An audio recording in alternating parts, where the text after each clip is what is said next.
Hey everybody, what's happening? What's going on? Welcome to another video. Today I'm out here in Malibu State Park, I think it is. Today is actually Super Bowl weekend, and instead of watching TV, I figured I'm gonna use that window of opportunity where the state parks and everything are gonna be completely dead. So I went out, took my Fujifilm X-T3, my all-time favorite camera, with me, and a bunch of lenses. And I figured, hey, I'm just gonna go out and take some pictures. And while doing so, I wanted to give you guys a quick review on the Fujifilm X-T3. This is not gonna be a highly technical review where I'm gonna talk about specs and compare it to other cameras. This is really just my experience after beating up this camera for over 4 years.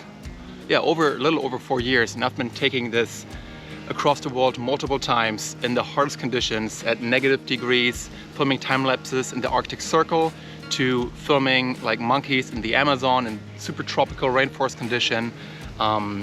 This camera fell down a bunch of times, was exposed to heavy rain for hours, and it held up, and I'm still loving it, and I'm still having a great time taking pictures with it. So with that being said, here are the things that I love in 2023 about the Fujifilm X-T3. So the number one thing I absolutely love about this camera, and that's actually one of the most important things when it comes to my field, being an adventure filmmaker and photographer, is durability. This camera has been in the most intense conditions you could even imagine. At one point I was filming in Russia for 2 months beyond the Arctic Circle. We had this camera outside for the entire night filming time lapses. There is extremely hardcore like rain. I was filming actually with this camera for hours in a row without any issues. So I'm actually gonna show you a shot that I captured when we kind of like had to run out of the helicopter, and I really wanted to film the helicopter take off, and the rain was just pouring down, and it did not have any like cover over it whatsoever. I was just holding it like that. I think I had like the 16 to 55 or whatever millimeter on it, which has weather sealing. But I was just, for hours actually, I would just film with the camera in the rain without it being covered by anything, and it survived, and I did that multiple times. So this camera never ever turned off on me during the rain, during super cold conditions, during super hot conditions. So overall speaking, in terms of reliability, this camera is actually like a beast. And I've been beating up this camera, like all the details here, on all the paint has come off. Like, it's a tool, it needs to work, it needs to be reliable. When I switch on the camera, I have to be 100% sure that it's gonna be operating, that I'm not gonna run into any technical issues. So for that reason, Fujifilm X-T3, amazing camera. So the next thing I love about this camera, and this is even something that's still up to date in 2023, is the image quality. So the image quality on this camera is actually pretty amazing. And even when I film on a designated film camera, like the Red Komodo or Gemini, whatever I've been filming on in the past, I've been doing a lot of stuff on the Sony FS5 Mark II. But whenever I try to, when I shoot some B-roll on this little guy, and then I try to match it with even red footage, if it's not like, I'm not gonna say you can't see a difference between red footage and X-T3 footage. Of course you can. But especially considering when I'm doing client work, for the most part, the clients don't see it. And especially if I'm just editing like one little shot from the X-T3 within a whole sequence of red footage, like no one's gonna notice it, Like this footage, especially the video footage, since I also do a lot of hybrid work, so I do photos and videos, the video quality really holds up, even by today's standards. And I think the F-Log1, which unfortunately doesn't have the F-Log2, but even the F-Log1 is a pretty cool profile to work with in terms of post-production. And I'm actually gonna do a whole separate video on my post-production flow in DaVinci for color grading F-Log. I did, however, just upload my first photo editing video, so if you want to check that out, click the link up here or in the description. I don't even know where I'm gonna put it. So the image quality really still holds up, and I'm not just talking video, I'm also talking photo. This is 23 megapixel sensor in here, in my opinion, still holds up to today's cameras, to today's standards. Of course, I'm not gonna lie, if you buy an A1 or if you buy even the newest Fujifilm models with a higher megapixel sensor, you'll see a slight difference. However, for most cases, don't stress out too much over pixel, over sensor size. I think even 2023, the Fujifilm X-T3 image quality still holds up. Amazing camera.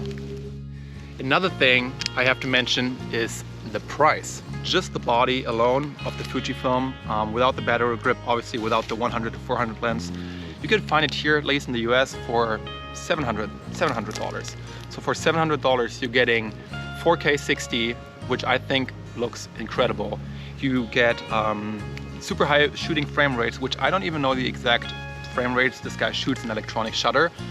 But for all the work that I do, for all the wildlife photography, which is actually what I'm here for right now, you know, it's been great. I've never really felt like, oh, I'm missing any action or I'm missing any shots due to like a lack of frame rates. So yeah, that's been really great. So you're looking at around $850 for like the entire body, including the battery grip, which I would recommend you to get the battery grip. I have really big hands, and for me, it's just so convenient to just have that extra, I guess, real estate on the camera, especially when I'm having very, very like long days where I do need the extra battery capacity. And also, it's just so nice to like have a little bit of a bigger grip, especially when I'm working with bigger lenses for doing wildlife. Sometimes I got a little bit frustrated here and there, where I felt like, oh shit, I could have gotten that shot, but it was a little bit slightly out of focus. And so that's actually one of the only reasons for me to ever consider upgrading. However, Fujifilm does come out with a bunch of new firmware updates every other month or so, I feel. And they also keep on upgrading their older camera systems. It's not that they're just bringing out new firmware for the brand new models in order for you to like always buy the new shit. So that's actually something I personally really appreciate. Coming from Fujifilm, so that you're not always forced to just buy into the new system, and you can actually have a really good time with the next years going forward with your older models. So thank you, Fujifilm, for doing that. And in the end of the day, I feel it's really not so important what kind of camera you use. Instead of really diving deep into the camera and kind of like exploring what you can do with it, kind of like maxing out the entire system, I feel a lot of people tend to have the shiny object syndrome and just buy into the newest gear that's out there, instead of, and researching gear online and watching YouTube videos about, camera reviews, which I'm not against. I mean, I'm making one right now. But I feel what's much more important is take your old camera, take your, whatever you have, and just go out and take pictures. And then look at these pictures, edit those pictures, and then try some new settings, maybe look at the manual of your camera and just really try to get the most out of what you already have.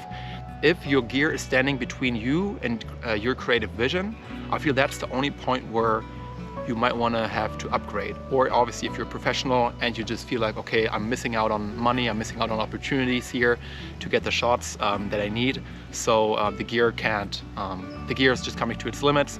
So that would be another reason to upgrade. If this is not the case for you, honestly, I'm gonna guarantee you're gonna absolutely love the Fujifilm X-T3.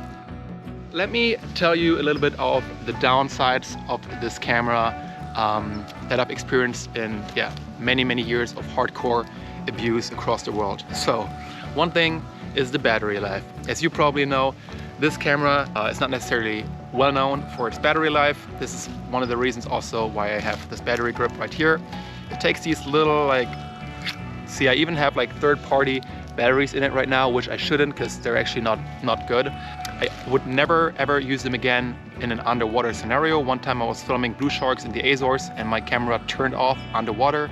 Unfortunately, my underwater housing, it doesn't give me the option to turn it on or off underwater.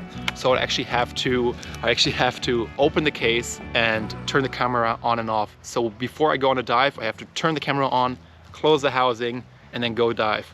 So it's a little bit of an inconvenience. And when this camera literally just shut off, because this never happened to me when I'm using original Fujifilm batteries, it only happens with third-party batteries, that sometimes they would just turn off on me, which is something that cannot happen, especially me being underwater, not being able to turn back on the camera, major problem.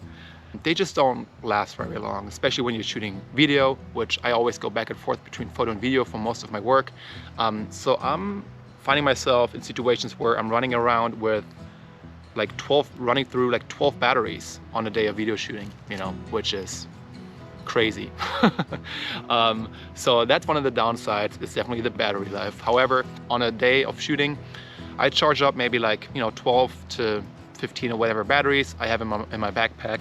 And if I need all of them, great, I have them. If not, sometimes I'm fine with just the 3 batteries that are in here for a whole day too. If, you know, not a lot of things are happening, or I'm doing mainly photos. You know, there's days where I'm totally fine just with the 3 batteries, but then there's other days when I'm constantly shooting video where I just need to bring a lot of them. So just to keep that in the back of your mind. Another thing about the Fujifilm that I absolutely love about this model in particular is it doesn't have this super annoying flippy screen. And you don't even know how much I dislike flippy screens. Flippy screens. I just don't like them. I can't even say it right. So this one has the articulating screen. Amazing. So this is literally my favorite, especially because when I'm looking down and filming and I can just look straight down, the screen is aligned with my sensor, so I'm not like looking on the side and kind of like, you know, it just confuses me. This to me is the only way I want my screen to be. It's what it is, you know. I'm trying to not make it too big of a deal out of it. In the end of the day, it's just a screen, but this just suits my personal workflow a lot better. Let's talk about the image stabilization, because this camera doesn't have any. So is that a good thing or is that a bad thing? Once again, I feel that really depends on your style of shooting. As I told you, I've been shooting a lot on the RED systems. I've been shooting a lot on the Sony FS5 Mark II in the past, and now on the FX6. Also, when I shot the film in Russia, we had the FX6 and the Fujifilm X-T3, and we shot the entire film. It's a full-length documentary on the Atlantic salmon and Atlantic salmon conservation, and it's currently running on the Rise Film Festival. So if there's any viewings or screenings in your town, make sure to check it out. It's called The Selfish Generation. Either way, this camera does not have and does not feature internal image stabilization. Neither does the FX6 that I shot a lot of stuff on in the past. So I've just always been used to cameras not having that, so I never really missed it. And I think, especially nowadays, the post-production tools to stabilize your footage are actually pretty powerful if you know how to like fine-tune them. And so, yeah, I don't miss the IBIS, the non-existing IBIS in this camera. So guys, this is it with my little review on the Fujifilm X-T3. Once again, not a technical review, it's just my personal observations after many years of hardcore abuse, being an adventure filmmaker and photographer. And I will keep on using this camera until it dies on me, which will probably just be another, I don't know, how many years. Which doesn't mean that I'm not gonna get the X-H2S anytime soon. I probably will. However, I'm still gonna keep on using this as my B camera, or even for just, you know, doing my YouTube work, whatever it is. But the expectations that I had when I originally purchased it, this camera is just exceeding them by far. And I actually hear a bunch of birds in the tree next to me, so I'm gonna finish this video now and spend Super Bowl Sunday taking pictures of birds. I hope you guys enjoyed this video. If so, I would really appreciate it if you follow me along on my YouTube journey. I've been posting many more videos also on post-production, on adventure filmmaking, on wildlife photography, on anything surrounding nature, adventure, photography and filming. So love for you to follow me along on this journey. And until then, have a good one, and I'll see you in the next video. Bye bye.